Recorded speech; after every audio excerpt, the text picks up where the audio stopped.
Good morning সবাইকে। সবাই কেমন আছো? আশা করি অনেক ভালো আছো। আর আমার ব্লগে সবাইকে ওয়েলকাম। তো আজকে সকাল থেকে আমি আমার ব্লগটা স্টার্ট করেছি। সকালে ঘুম থেকে উঠে যে কাজগুলো থাকে ওগুলো আমি করছি। ফার্স্টে ঘুম থেকে উঠে আমি ফ্রেশ হয়ে আমার কিছু ওষুধ আছে, মেডিসিন আছে, ওগুলো আমি খাই। তারপর আমি আসি বাচ্চাদেরকে খাবার দিতে। তো প্রথমেই আমি আমার সবথেকে ছোট্ট খুদে বাচ্চাদেরকে খাবার দিই, মানে আমার অ্যাকুরিয়ামে যে ফিশগুলো থাকে ওদেরকে। তারপরে দেখছো যে টংলু পায়ের সামনে গুড়গুড় করছে। তারপর টংলু মিনিকে দিই খাবার। তারপর আমি আমার নিজের খাবারের জন্য প্রিপারেশান নিই যে কী খাবো না খাবো ব্রেকফাস্টে। তো ব্রেকফাস্টে ফার্স্টে উঠেই আমি খাই হলো ড্রাই ফ্রুটস ভেজানো। ওটা রাত্রিবেলা বর ভিজিয়ে রাখে, ওটাই আমি সকালবেলা খালি পেটে খাই ফার্স্ট। আর এখানে কাজের দিদি বাসন ধুয়ে রেখে দিয়ে যায়, আমি পরে আস্তে আস্তে পাট করে ওগুলোকে তুলে রাখি। আর তারপর একটা ডিম খাই, কখনো কখনো একটু ব্রেড বাটার খাই, কখনো রুটি তরকারি খাই, কখনো বা একটু চা খাই। যখন কিছু ভালো লাগে না খেতে তখন চা খাই। আর এদিকে আমি ড্রাই ফ্রুটসটা কোথায় ভিজিয়ে রেখেছিলো আমি খুঁজে পাচ্ছিলাম না। বর বললো মাইক্রোওভেনের ভেতর নাকি ড্রাই ফ্রুটস ভিজিয়ে ঢুকিয়ে রেখেছে। ভাবো কী করে খুঁজে পাবো। তারপর আমি এখানে ড্রাই ফ্রুটস ভেজানো নিয়ে চলে এসেছি খেতে। এখানে কাজু বাদামও ভিজিয়েছিল, কিন্তু আমি কাজু খেতে একদম পছন্দ করি না। আর ভেজানো কাজু তো একদমই না। সল্টেড কাজু হলো একটা দুটো খাই, বাট ওই ভেজানো কাজু আমার একদম পছন্দ না। আর এই আমন্ডের আখরোটের এই চোকলাগুলোকে ছাড়িয়ে খেতেই বেশি প্রেফার করি। কারণ কি বলো তো, আমার না ভীষণ তেতো লাগে। আমি জানি না তোমাদের কীরম লাগে, এই চোকলা সমেত খেলে না ভীষণ তেতো তেতো মতো লাগে, একদম ভালো লাগে না। সেজন্য একটা একটা করে ধরে করে ছাড়াই, দেন তারপর খাই। কিন্তু বর বলে যে চোকলা সমেত খাওয়াটাই নাকি ভালো। জানি না কোনটা ভালো কোনটা খারাপ, তোমরা আমাকে জানিও কমেন্ট করে যে চোকলা সমেত খাওয়া ভালো না ছাড়িয়ে খাওয়া ভালো। আমি ভালো খারাপের জন্য না, আমি এমনি টেস্ট ওয়াইজ আমার ভালো লাগে না বলে সেজন্য চোকলাটা আমি ছাড়িয়েই খাই। তারপরই বর ডিম সিদ্ধ মা বসিয়েছে, ডিম সিদ্ধ খাবো। আর বিছানাটার অবস্থাটা খুবই খারাপ, ইগনোর করো। জাস্ট ঘুম থেকে উঠেই আমি ফ্রেশ হই, বাচ্চাদেরকে খাবার দিয়ে নিজে খেতে বসে পড়েছি। কারণ যেহেতু এখন আমাকে একটু টাইম টু টাইমই খেতে হয়। আগে যেরকম আস্তে ধীরে খেলাম করলাম, এখন সেই ব্যাপারটা চলে না। এখন আমাকে সব কিছু টাইম টু টাইম খেতে হয়, নালেই আমার মাথা ঘুরতে থাকে, শরীর খারাপ লাগতে থাকে। প্লাস এখন তো আমি একা না, আরেকজনও আছে আমার সাথে। তো তার কথা ভেবে অ্যাটলিস্ট আমাকে খাবারগুলো খেতেই হয়। তো আজকে ইচ্ছা করছিল না সকালবেলা একদম। আর মানে ড্রাই ফ্রুটসটা খাওয়ার পর আমার একদমই কিছু মন করছিল না যে আমি আর কিছু খাই। তাই বরকে বলছিলাম যদি কিছু না খাই তাড়াতাড়ি যদি লাঞ্চ করে নিই তাহলে কি হবে। বর বললো যে না, তাড়াতাড়ি লাঞ্চ করলে হবে না, তোমাকে কিছু প্রোটিন তো খেতেই হবে। তো একটাই ভরসা, সাত সকালে আর কি খাবো। তোমরা মেনলি যারা প্রেগনেন্ট আছো তারা কি খাও জানিও সকালে ব্রেকফাস্টে। আর এখানে চলে এসছে মিনি দেখতে আমি কি খাচ্ছি। ওর সব কিছু দেখা চাই, ওর বাড়িতে কি হচ্ছে না হচ্ছে। আমার তো সব মনে হয় ওরই বাড়ি, আমি জাস্ট ওর বাড়িতে গেস্ট। ওদের দেখাশোনার জন্য আমাকে রাখা হয়েছে। সারাক্ষণ এরকমই করে, আমার কোলে এসে বসবে, মানে আমার সাথে সাথেই ও থাকবে। ইভেন ইফ আমি যদি ওয়াশরুমও যাই, ও ওয়াশরুমের বাইরে বসে ওয়েট করে। বা আমি যদি ব্রাশ করছি তখন বা ওয়াশরুমের দরজাটা হয়তো খোলা আছে, ও কী করবে, আমার পায়ের সামনে গিয়ে বসে থাকবে। আসলে এটাও ছোটোবেলা থেকে। আর ওরা তো কখনো বাইরে বেরোয় না, মানে আমার বাড়ির ক্যাটরা ঘরেই থাকে সবসময়, ওরা কখনো বাইরে বেরোয় না। সেজন্য ওরা মানে জানেও না আর কি যে বাইরের জগৎটার সাথে ওদের কোনো একদমই আলাপ নেই। সেজন্য আমি যেটা করব বা আমি যা করি ওই জন্য আমার সাথে সাথে সারাদিন ঘুরতে থাকে। মাঝে মাঝে বারান্দায় চলে যায় একা একা, ভয় লাগে যদি পড়ে যায় জানলা দিয়ে। তো ওদিকে খাওয়া দাওয়া আমার ব্রেকফাস্টে হয়ে গেছে, খেলাম এখানে ফার্স্টে আমি বাদাম, ডিমও খেয়ে তারপর নিয়েছি খেলাম আর ডিম তারপর সিদ্ধ, আর এখন বেদানা চলে নিয়ে এসেছি বসে পড়েছি ফল খেতে। এই বেদানা। বেদানা খেতে আমার ভালো লাগে না খেতে এই একদমই। সমস্ত। আমি খুব একটা ফল খেতে ভালোবাসি না, কিন্তু ওই যে বললাম না যে এখন তো ফল খেতে হবে। যা ভালো লাগুক না লাগুক খেতে হবে। আর স্কিনটার অবস্থা দেখো, আমি দিন দিন আমার স্কিনটার অবস্থা খারাপ হয়ে যাচ্ছে। জানি না কেন, আগে থেকে অনেক বেশি কালো হয়ে গেছি। রোগা তো হয়েছি, রোগাটা ঠিক আছে, কিন্তু কালো হয়ে গেছি। আর আজ যেহেতু ছিল হনুমান জয়ন্তী, তো আমার ঘরে তো বজরংবলী বাবা আছেন, তো সেজন্য একটু ছোট করে পুজোর অ্যারেঞ্জমেন্ট করেছিল বর। আমি আমি কিছু করিনি, ওই যা করার করেছে। আর একটুখানি ফুল টুল দিয়ে, ফল দিয়ে, নারকেল, কলা আর 2-3 রকমের লাড্ডু, যা যা উনি পছন্দ করেন, তো সেইভাবে বর দিয়ে পুজো করছে।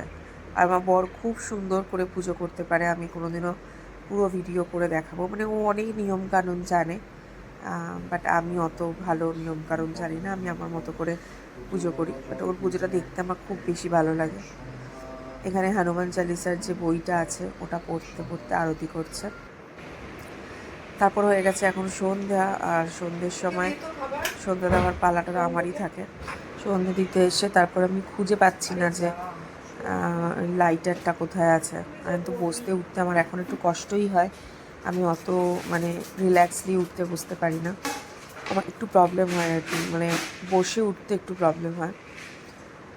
তারপর এখানে ধূপকাঠি জ্বালাচ্ছি, আর প্রদীপটা আর জ্বালাইনি, যেহেতু মোমবাতি জ্বালানো ছিল আমি ভাবলাম যে মোমবাতি জ্বালিয়ে দিই।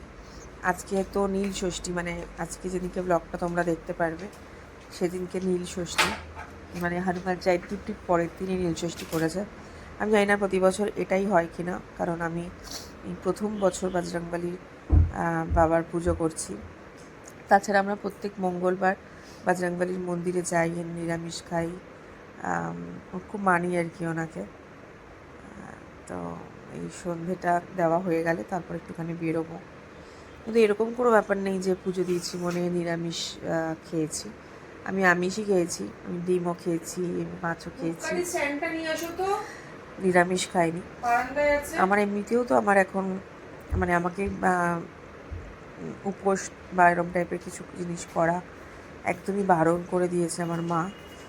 মা বলেছে যে যা করার আমরা করবো, তুই তোর এখন দরকার নেই, তুই এখন আরামসে সব কিছু খাবি আর কি। আর এই ক্যামেরা চলছে, আমার বর জানে না, মুখের সামনে এসে দাঁড়িয়ে পড়েছে। তো আর এখানে আমি খুঁজছিলাম সলতা, আমি ভাবছিলাম সলতেটা থাকলে একটুখানি প্রদীপটা জ্বালাতাম, কিন্তু দুর্ভাগ্যবশত আমি সলতেটা খুঁজে পাইনি। তাই আমি অগত্যা কী করবো, আমি মোমবাতি ছিল, মোমবাতিটা জ্বালিয়ে দিয়েছি। ছোটোবেলা থেকেই আমার এই পুজো আচ্ছা ব্যাপারটা খুব অনেক বেশি পছন্দ। তোমাদের কার কীরকম লাগে জানিও। আমি লক্ষ্মী পুজো, বাড়িতে লক্ষ্মী পুজো হয়, আমি লক্ষ্মী পুজো কিন্তু সব অ্যারেঞ্জমেন্ট আমি একাই করি, ভোগ রান্না থেকে শুরু করে। আর একরকম ভোগ না, আমি অনেক রকম ভোগ চড়াই মাকে, আমার খুবই ভালো লাগে। তো এখানে আমার সন্ধে দেওয়া হয়ে গেছে, লাইটও জ্বালিয়ে দিয়েছি। এবার আমরা একটুখানি বেরোবো, বাইরে যাব। ওই বললাম না নীল ষষ্ঠী আছে, বর পুজো করবে, বর তো শিব ঠাকুরের ভক্ত। তো এখানে বরকে বললাম যে ঠিক আছে তুমি রেডি হয়ে নাও, আমিও রেডি হয়ে নিই, বাড়ির পাশেই যাবো আর কি, কিছু খাবারও কিনে নিয়ে আসবো, আর কিছু বাজার করার আছে ওগুলোও করবো। তো বর রেডি হয়ে গেছে, আর আমিও রেডি হয়ে গেছি মানে কি জাস্ট ঘরের পরারই একটা প্যান্ট আর টি শার্ট পরে নিয়েছি, একটু পারফিউম লাগিয়ে নিচ্ছি। এখন অত সাজগোজ করতে আমার ভালোও লাগে না, আমার মনে হয় যে এই টাইমিংটা যেটা ভালো লাগে আমার সেটা করাই ভালো, বেশি জোর করে কিছু করার প্রয়োজন নেই। দেখতে যেরকমই লাগুক না কেন তাতে আমার কিছু এসে যায় না, কারণ এই সময়টা আমি বারে বারে পাবো না, এটা আমার একটা খুব গোল্ডেন টাইম বলা যেতে পারে, কারণ এই মুহূর্তগুলো লাইফে সবসময় আসে না, বাট যখন আসে সেটাকে খুব ছুটিয়ে এনজয় করা উচিত। তো এমনিতে তো আমার শরীর ভালো থাকে না কখনোই, সবসময় শরীর খারাপ থাকে। তো আমি চেষ্টা করছি যে শরীর খারাপের মধ্যেও নিজেকে আনন্দ দেওয়ার, যেটা ভালো লাগে আমি সেটাই করি, যেটা খেতে ইচ্ছা করে। আর আমার ডক্টরও বলেছে জোর করে কিছু খাওয়ার প্রয়োজন নেই, আমার বরকে বলে দিয়েছে, আমার বর ভীষণ জোর করে এটা খাও ওটা খাও, তো ওকে বলে দিয়েছে ডক্টর যে ওকে একদম জোর করবি না, ওর যেটা খেতে ভালো লাগে, অবশ্যই ঘরের খাবার, মাঝে মাঝে বাইরের খাবার চাইলেও খেতে পারে, অসুবিধে নেই, যেটা খেতে ভালো লাগবে ও যেন সেটাই খায়, জোর করে খেয়ে শরীরকে কষ্ট দেওয়ার বা গা গোলানোর কোনো প্রয়োজন নেই। আমি আবার ক্যামেরাটা নিতে মানে ফোনটা নিতে ভুলে গেছিলাম, তাই আবার নিতে ভেতরে এলাম। আর এখানে লিফটে করে নামছি, আমরা সেকেন্ড ফ্লোরে থাকি, তো লিফটে করে নামছি, নেমে ওই বর গাড়ির মধ্যে হেলমেটগুলোকে রাখবে, ও মনে হয় বেরোবে একটুখানি রাতে, ওর কোথাও একটু যাওয়ার আছে, তো গাড়ি খুলে হেলমেটগুলো রাখছে। আর আমি এখানে একটুখানি হাওয়া খাচ্ছি, কালকে খুব সুন্দর ছিল ওয়েদারটা, দেখেছো আমার চোখ মুখটা কেরম বসে গেছে, আমার আগের ভিডিও যারা দেখেছো তারা দেখবে, আর এখনকার মানে বুঝতে পারবে যে কতটা শরীরটা খারাপ হয়ে গেছে। বাট ঠিক আছে, শরীর খারাপ আছে, আবার শরীর ঠিকও হয়ে যাবে। তারপর ওখান থেকে আমরা প্রথম মায়ের বাড়িতে যাওয়ার কথা ছিল, মায়ের বাড়িতে প্রসাদটা দিলাম, প্রসাদ দিয়ে তারপর আমরা গেছি ডেফে, যেটা পালের বাজারে আছে।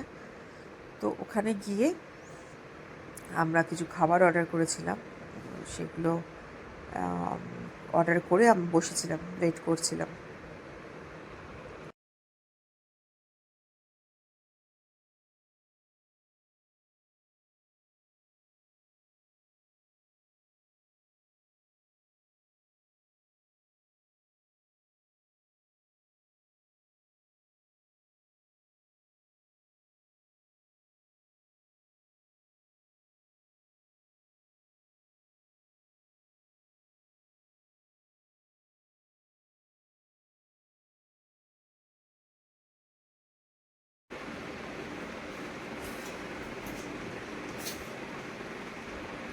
এই পাপড়টাও দিয়েছে।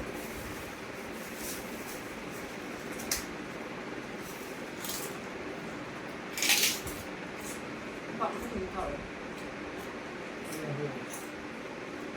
চায়না হলে তবে এটা ফ্রিতে দেয়। হ্যাঁ।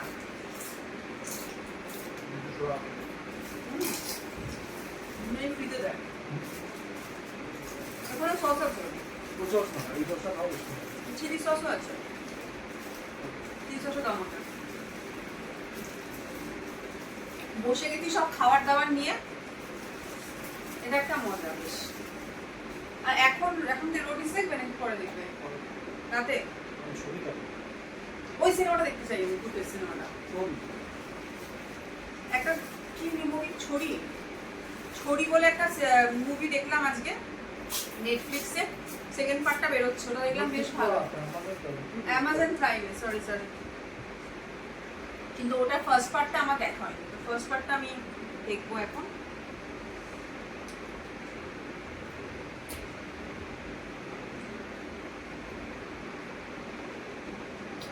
আমার মেয়ের ছেলেও চলে এসছে, সেটাকে শানপুরিতে ছেলে আজকে আমার ফর্সা হয়ে গেছে তোমার।